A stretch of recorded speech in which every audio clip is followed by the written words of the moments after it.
Kembali bersama kami, pemirsa. Presiden Prabowo Subianto kembali meninjau lokasi terdampak banjir bandang di wilayah Aceh. Kunjungan ini dilakukan untuk memastikan percepatan penanganan darurat serta pemulihan di daerah terdampak bencana.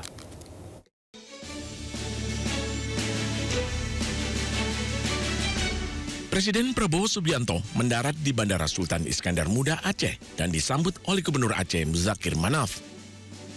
Begitu tiba, Presiden langsung memeluk Gubernur Aceh dan memberikan semangat. Selama perjalanan, Presiden Prabowo mendengarkan langsung laporan kondisi terkini lokasi longsor dan banjir dari Gubernur Aceh. Presiden Prabowo beserta rombongan naik helikopter ke Kabupaten Biren untuk memeriksa jembatan Bale. Jembatan yang roboh diterjang banjir bandang ini rencananya akan dibangun kembali. Ini kita lihat salah satu jembatan Bailey. Mereka kerja terus, diharapkan 1 minggu sudah bisa buka. Dan dari sini bisa terus untuk membuka 3 jembatan yang menuju Bener Meriah.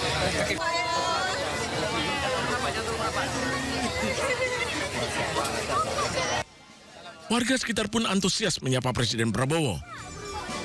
Mereka pun berkeluh kesah kepada Presiden akan kondisi usai banjir bandang menerjang. Tidak hanya itu, Presiden Prabowo juga menyempatkan diri untuk melihat kondisi dapur umum di pengungsian. Presiden Prabowo juga sempat mencicipi yang disediakan untuk para pengungsi. Kali ini menunya nasi ikan tongkol. Pedas ya di sini? Jadi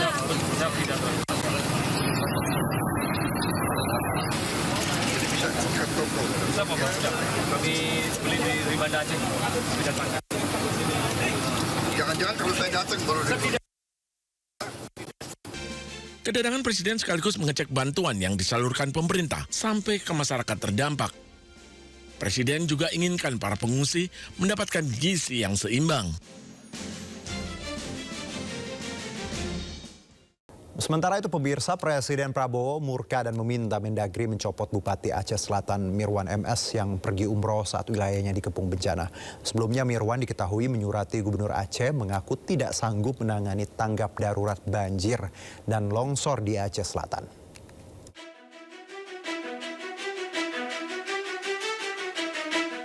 Bupati Aceh Selatan Mirwan MS yang pergi umroh pada 2 Desember lalu menuai kecaman. Di saat 11 kecamatan di Aceh Selatan diterjang banjir dan longsor dan ratusan warga tinggal di tenda pengungsian, politisi Partai Gerindra itu malah merayakan ulang tahun istri dengan pergi umroh bersama keluarganya. Ironisnya, 4 hari sebelum umroh, Mirwan menerbitkan surat menyatakan tidak sanggup menangani tanggap darurat banjir dan longsor di Aceh Selatan. Bupati Aceh Selatan pergi umroh di tengah bencana membuat Prabowo murka.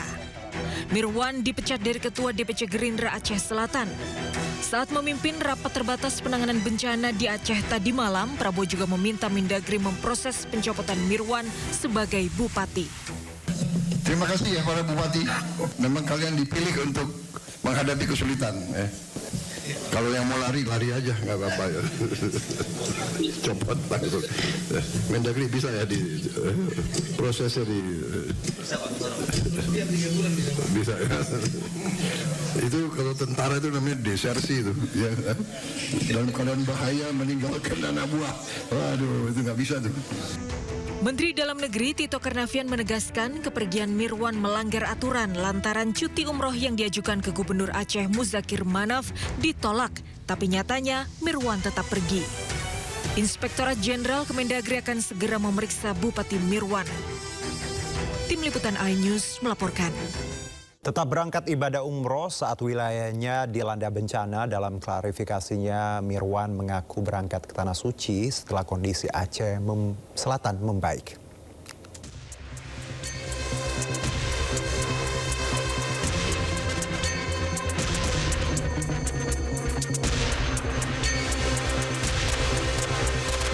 Bupati Aceh Selatan Mirwan MS menjadi sorotan karena melaksanakan ibadah umroh ke Tanah Suci di tengah banjir besar yang melanda wilayahnya.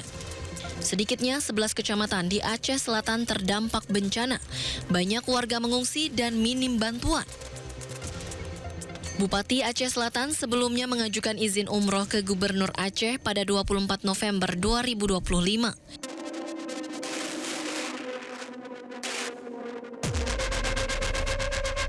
Pada 27 November 2025, Bupati Aceh keluarkan surat kondisi darurat bencana dan ketidaksanggupan menangani banjir.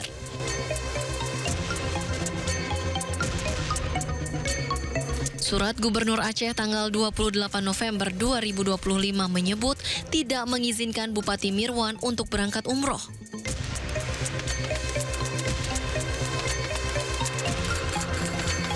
Namun pada 2 Desember 2025, Bupati Mirwan tetap berangkat ke Tanah Suci.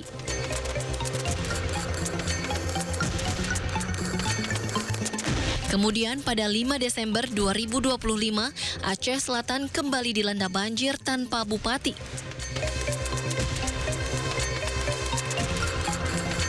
Sementara pemerintah daerah Aceh Selatan meluruskan isu terkait surat Gubernur Aceh yang menyebut keberangkatan Bupati Mirwan tanpa seizin pemerintah provinsi. Menurut Pemda Aceh Selatan, surat baru diterima pada 2 Desember 2025 saat Bupati Mirwan sudah berada di Tanah Suci. Penyebutan beliau tidak menggubris rekomendasi surat Gubernur Aceh itu tidak benar karena beliau berangkat umroh di belakang surat itu keluar. Dalam klarifikasinya, Bupati Mirwan mengaku berangkat ke Tanah Suci setelah kondisi Aceh Selatan membaik. Mirwan menyebut telah meninjau sejumlah lokasi terdampak dan menyalurkan bantuan kepada warga. Mungkin antara ibu dan bapak, mungkin anak yang mau jajan apa, saya ada menitipkan sedikit rezeki saya dari gaji saya. Saya selaku Bupati Aceh Selatan bersama Forkopimda, ada Bapak Kapolres, Pak Dandim 0107, juga dari Pak Kompi Brimob yang luar biasa telah bekerja keras untuk membantu masyarakat. Sementara saat dihubungi tim redaksi iNews, Mirwan menyebut akan pulang ke Indonesia pada 6 Desember setelah mendapat informasi air kiriman dari Aceh Tenggara naik. Atas tindakannya ini, Mirwan pun dicopot dari jabatan Ketua DPC Partai Gerindra Kabupaten Aceh Selatan. Tim Liputan iNews melaporkan. Kembali bersama kami, pemirsa, Presiden Prabowo Subianto memutuskan untuk memberikan alokasi anggaran sebesar 4 miliar rupiah per kabupaten kota di wilayah terdampak bencana di Aceh, Sumatera Utara, dan Sumatera Barat untuk kebutuhan warga khususnya bayi dan perempuan. Keputusan itu diambil setelah Menteri Dalam Negeri Tito Karnavian melaporkan anggaran belanja tak terduga di 52 kabupaten kota di provinsi yang terdampak bencana berada dalam kondisi tipis karena sudah akhir tahun. Ya, pemirsa, selain bantuan per kabupaten kota, Prabowo juga meminta agar kebutuhan pemerintah provinsi dihitung secara terpisah. Sebagai daerah paling terdampak bencana, pemerintah menggelontorkan bantuan sebesar 20 miliar rupiah untuk Provinsi Aceh. Prabowo menegaskan pemerintah pusat akan memberikan dukungan penuh kepada para kepala daerah yang berada di garis depan penanganan bencana. Baik, Mendagri. Anda minta 2M per kabupaten ya. Saya kasih 4M. Ya. Ya. Ya. Kemudian untuk provinsi, nanti provinsi dihitung ya. Provinsi yang paling besar mana? Yang paling berat ya. Kirim 20M. Nanti Sumatera Utara berapa nanti gubernurnya. Baik, pemirsa, BNPB memprediksi biaya perbaikan dampak banjir Sumatera mencapai lebih dari 50 triliun rupiah. Aceh tercatat membutuhkan biaya terbesar, yakni setengah dari total anggaran. Pemirsa, Kepala BNPB Suharyanto melaporkan biaya perbaikan mencapai 51,82 triliun rupiah. Dengan anggaran terbesar dibutuhkan Aceh, yakni 25,41 triliun rupiah.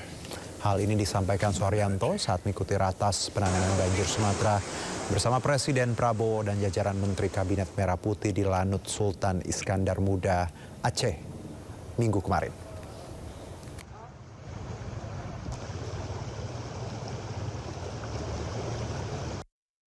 Bapak Menteri PU khusus untuk Aceh saja, pemulihan sampai dengan saat ini kondisi seperti semula membutuhkan anggaran 25,41 triliun. Kemudian untuk data sementara untuk wilayah Sumatera Utara, datanya seperti itu Bapak Presiden. Kami sudah berkoordinasi dengan Kementerian PU untuk mengembalikan kondisi semula. Ini rehabilitasi rekonstruksi membutuhkan anggaran sekitar 12,88 triliun. Kami laporkan untuk Sumatera Barat hasil penghitungan sementara dari Kemen PU untuk memulihkan ke sebelum terjadi bencana atau menjadi lebih baik. Ini membutuhkan anggaran 13. Utusan khusus Presiden Republik Indonesia bidang iklim dan energi Hasim Joyo Hadikusumo menyatakan bencana yang terjadi akibat perubahan iklim akan berpotensi menjadi bencana besar jika kerusakan lingkungan akibat ulah manusia terus terjadi.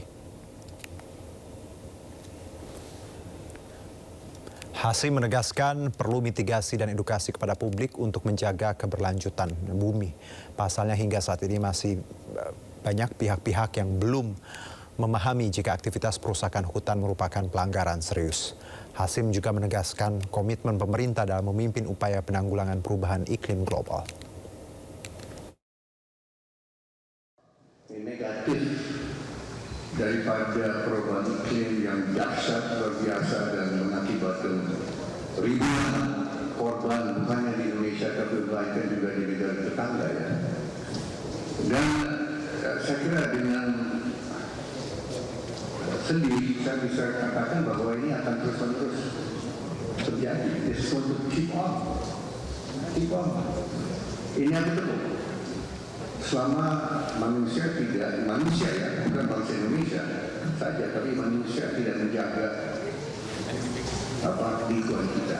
Kira kita semua akui banyak yang mungkin tidak tahu ya bahwa menebang pohon itu bukan sekedar ya cari nafkah, tapi sebetulnya itu adalah pidana. Sebetulnya itu kan pelanggaran terhadap aturan-aturan dan juga untuk kelangsungan manusia. Ini harusnya kan banyak rakyat kita tidak tahu.